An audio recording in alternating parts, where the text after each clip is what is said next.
Once upon a time, in a small village nestled between tall mountains, there lived a young man named Leo.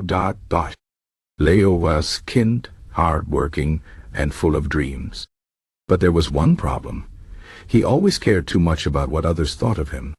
Every decision he made, every word he spoke, was weighed against the opinions of those around him.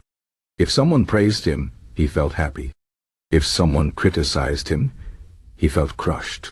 His life was like a boat tossed by the waves of other people's approval. One day, a wise old philosopher named Marcus came to the village. He had traveled far and wide, learning the secrets of life.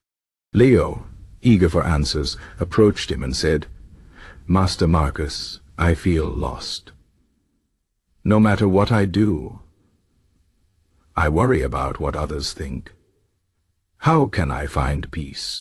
Marcus smiled and replied, "Come with me on a journey, and I will show you the truth about external validation." The next morning, they set off into the mountains. As they walked, Marcus began to tell Leo a story. "Long ago," he said, "there was a king who ruled a great kingdom. He was powerful and wealthy, but he was never happy. Why? Because he spent his life trying to impress his subjects. He built grand monuments, hosted lavish feasts, and wore golden robes, all to win their approval. Yet, no matter how much he did, someone always found fault. So, you're saying it's impossible to please everyone?" Marcus nodded. "Exactly. Seeking external validation is like chasing the wind. No matter how fast you run, you'll never catch it." They continued their journey until they reached a quiet lake. The water was so still, it reflected the sky like a mirror. Marcus pointed to it and said, "See how the lake does not ask the sky for permission to reflect it. It simply does what it must. Be like the lake. Act according to your nature, not the opinions of others." Leo thought deeply about this. "But what if people mock me or reject me?" Marcus sighed. "Let me tell you another story. There was once a sculptor who spent years carving a beautiful statue. When he finished, he showed it to the townspeople. Some praised it, others laughed, and a few even spat on it.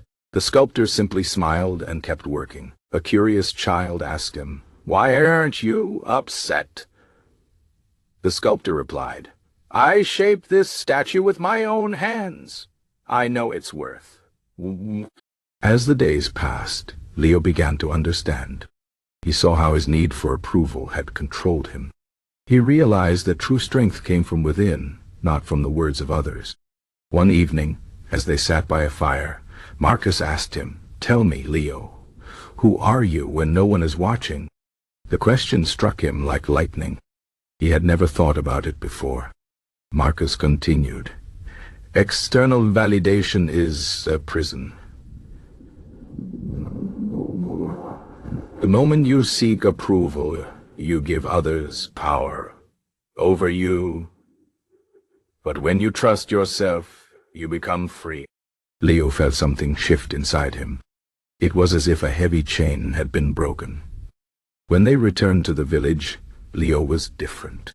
He still listened to advice, but he no longer lived for praise. He worked hard, spoke honestly, and followed his own path. Some people admired him, others criticized him, but it no longer mattered. He had found something far more valuable: inner peace. Years later, when Leo himself had become wise, a young man approached him with the same question he had once asked Marcus. Leo smiled and said, "Let me tell you a story." And so the lesson was passed on. The truth remained. Seeking external validation is a never-ending hunger. But the moment you stop feeding it, you discover that you were never lacking in the first place. The approval you needed was always within you. The end.